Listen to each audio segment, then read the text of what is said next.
আমি চাই আমার সুষ্ঠু বিচার চাই। আমার পায়ের যে এত বড় ক্ষতি হয়ে গেল, আমি তার ক্ষতিপূরণ চাই। শিবাশ্রয় চিকিৎসা করতে গিয়েছিলেন আর হাঁটুর চিকিৎসা করতে গিয়ে পায়ে বাদ গেল মহিলার। আর এবার ভুক্তভোগী মালতী বিশ্বাসের পরিবারকে ডেকে পাঠানো হয়েছে স্বাস্থ্য ভবনে।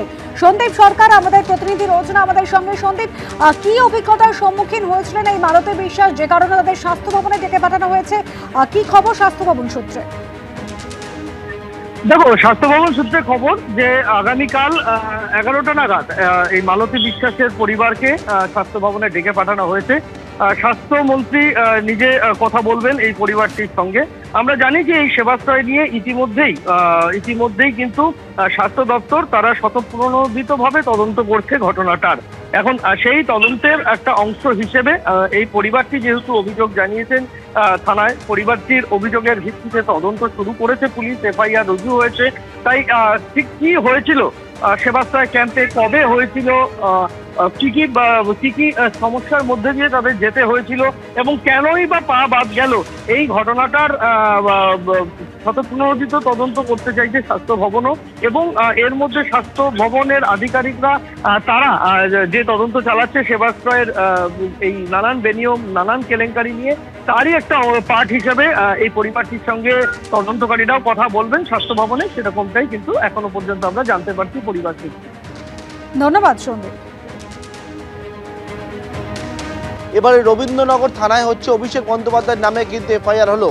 অভিষেক বন্দ্যোপাধ্যায়ের নামে ডায়মন্ড হারবারে আরও দুটো এফআইআর ইতিমধ্যে রয়েছে, যার মধ্যে একটা হচ্ছে আমফান দুর্নীতি, অপরটা হচ্ছে মাটি চুরির অভিযোগ। এবং এর পর আমরা দেখেছিলাম যে সেবাশ্রয় ক্যাম্প সেইটা নিয়ে কিন্তু অভিযোগ হয়। প্রথমে ডায়মন্ড হারবারে এফআইআর হয় এবং তার পরবর্তীকালে বিষ্ণুপুর থানায় এফআইআর হয়।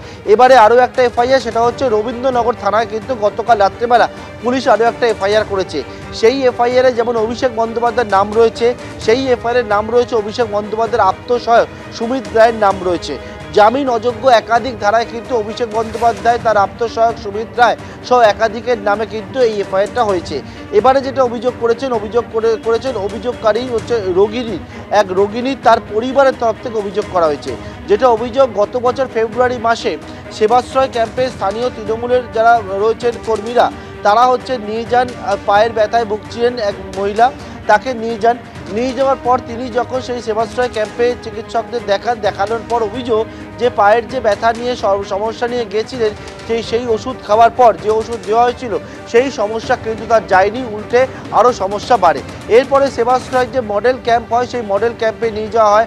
সেখানে নিয়ে যাওয়ার পর তাকে রেফার করা হয় কোথায়? সেবাশ্রয় ক্যাম্প থেকে এমআর বাঙ্গুর হাসপাতালে নিয়ে যাওয়ার পরবর্তীকালে এমআর বাঙ্গুর হাসপাতাল থেকে আবার রেফার করা হয় ন্যাশনাল চিত্তরঞ্জন হাসপাতালে, অন্য একটি হাসপাতালে রেফার করা হয়। এবং সেই হাসপাতালে রেফার করার পর তার পায়ের একটা যখন অপারেশন হয়, সেই অপারেশনের সময় যেটা অভিযোগ, পায়ের একটি শিরা কেটে যায় এবং তার ফলে ডান পায়ে হাঁটুর নিচ থেকে গোটা পাটাই বাদ দিতে হয়। এবং এর পরবর্তীকালে রোগিনীর পরিবারের অভিযোগ, সেবাশ্রয় ক্যাম্পে গিয়ে ভুল যে প্রথম থেকেই তাদেরকে পথে চালিত করেছিল এই ট্রিটমেন্টের মাধ্যমে, এবং তার পরবর্তীকালে তাদের আজকের এই পরিণতি হয়েছে। এবং এইটার পরবর্তীকালে তুমি জানো যে গত 9 তারিখে এই রোগিনীর পরিবারের তরফ থেকে তারা গিয়ে রবীন্দ্রনগর থানায় একটা অভিযোগ দায়ের করেন অভিষেক বন্দ্যোপাধ্যায়, তার আত্মসহায়ক সহ একাধিকের নামে, যে সেবাশ্রয় ক্যাম্পে তাদের যে গিয়েছিল তার পরবর্তীকালে তাদেরকে কী পরিস্থিতিতে পড়তে হয়েছিল এবং তারপরে তাদের কী সমস্যা বর্তমানে হয়েছে। এবং এই যে অভিযোগ, এটা হচ্ছে রোগিনীর পরিবারের তরফ থেকে করা অভিযোগ। এবং সেই অভিযোগ রবীন্দ্রনগর থানায় দায়ের করার পর রবীন্দ্রনগর থানা পুলিশ গোটা বিষয়টা খতিয়ে দেখে গতকাল রাত্রেবেলা এফআইআর হিসেবে সেই অভিযোগটাকে ট্রিট করেছে। এবং তাতে হচ্ছে অভিষেক বন্দ্যোপাধ্যায়, তার আত্মসহায়ক সুমিত রায় সহ একাধিকের নামে যে অভিযোগ ছিল, সেই অভিযোগের পরিপ্রেক্ষিতে এফআইআর রুজু করে তদন্ত শুরু করেছে পুলিশ। এবিপি আনন্দ, এগিয়ে থাকে, এগিয়ে রাখে।